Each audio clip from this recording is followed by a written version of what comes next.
کہ اللہ تبارک و تعالی اگر کسی کے دل میں محبت اسلام پیدا کر دے ہمارے بولنے کی وجہ سے تو یہ ہمارا ان پر احسان نہیں، یہ رب ذوالجلال کا احسان و فضل ہے کہ اس نے کسی کو ذریعہ بنایا، اور اس میں فخر اور گھمنڈ کی ضرورت ہی نہیں۔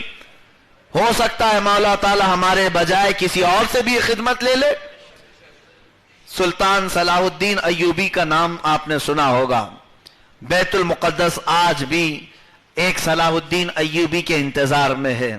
یہ 5ویں صدی ہجری کی بات میں کر رہا ہوں۔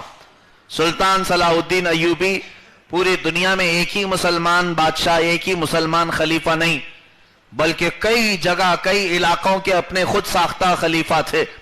خلیفہ کا معنی یہ خلیفہ نہیں جو آج پیر و مرشد خلافت دیتے ہیں۔ سلطان صلاح الدین ایوبی کے زمانے میں کئی خلفاء تھے، کئی حاکم تھے اسلامی، لیکن ان کے حالات کیسے ہو چکے تھے؟ ان کے حرم سرا عورتوں سے بھرے پڑے تھے، وہ عیاشیوں میں مصروف تھے۔ بہت سارے دولت آنے کے بعد ان لوگوں نے اپنی راتیں تو سنوار لی، دین کو سنوارنا ان سے بہت دور ہو گیا۔ صلاح الدین ایوبی نے ایسے ویسے مشورے دینے والے نہیں رکھے تھے۔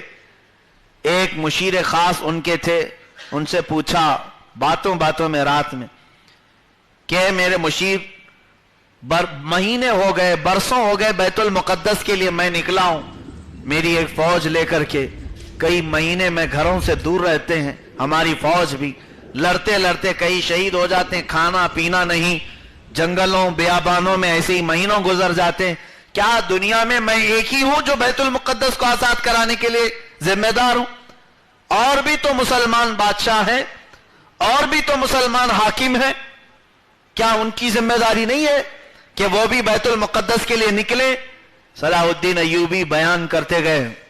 جب آپ کا بیان ختم ہوا تو آپ کے مشیر نے کھڑے ہو کر کے عرض کیا، اے صلاح الدین ایوبی، ہمارے حاکم وقت، ہمارے خلیفہ وقت، اللہ آپ کو سلامت رکھے، آپ نے بالکل سچ بات کہی ہے۔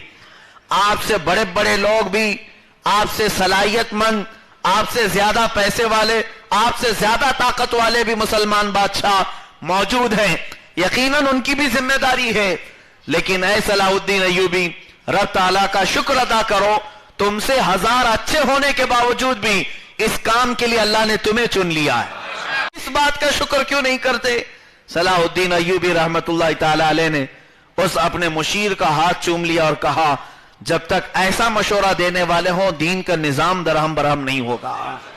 آج میں یہی عرض کرنا چاہوں گا، اگر دین کے لیے آپ ذمہ داری لیتے ہیں اور اٹھتے ہیں تو یقیناً یہ دل میں بات آئے گی، کیا میں ایک ہی آدمی ہوں؟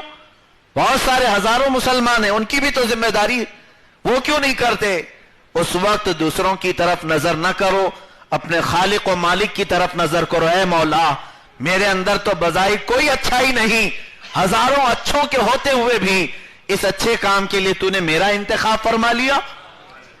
عزیزان گرامی، دین متین پر چلنے کے لیے اللہ عز و جل نے جو قرآنی آیت ارشاد فرمائی، بس ایک ذمہ داری اپنا لو، ایک ذمہ داری۔ اللہ نے تمہارا ایک لقب قرآن میں ارشاد فرمایا، کنتم خیر امہ، تم سب سے بہترین امت ہو۔ اس امت کو کیا کہا جاتا ہے؟ خیر امت، یعنی جتنی امتیں ہیں ساری امتوں میں سب سے بہترین امت۔ کس بنیاد پر؟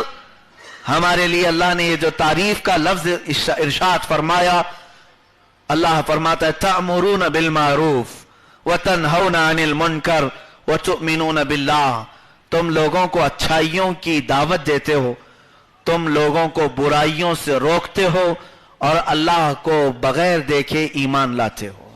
امت مصطفیٰ پوری دنیا کے استاد بن کر کے پیدا کیے گئے ہیں، آپ پوری کائنات کے استاد بنا کر کے پیدا کیے گئے ہیں۔ آپ کی یہ ڈیوٹی ہے دوسری قوموں کو تہذیب دینا، دوسری قوموں کو اخلاق پیش کرنا، دوسری قوموں کے بگڑے ہوئے حالات کو صحیح کرنا، لیکن جہاں استاد اور ٹیچر بگڑ جائے تو یہ امید مت رکھنا کہ تمہارے نیچے والے تمہیں سدھار سکیں گے۔ تمہارے اخلاق کو صحیح کرنے کی ذمہ داری ان کی نہیں ہے، آپ کی ہے۔ اسی لیے اللہ کے رسول صلی اللہ علیہ وسلم نے ارشاد فرمایا کہ تم سب کے سب ذمہ دار ہو، قیامت کے دن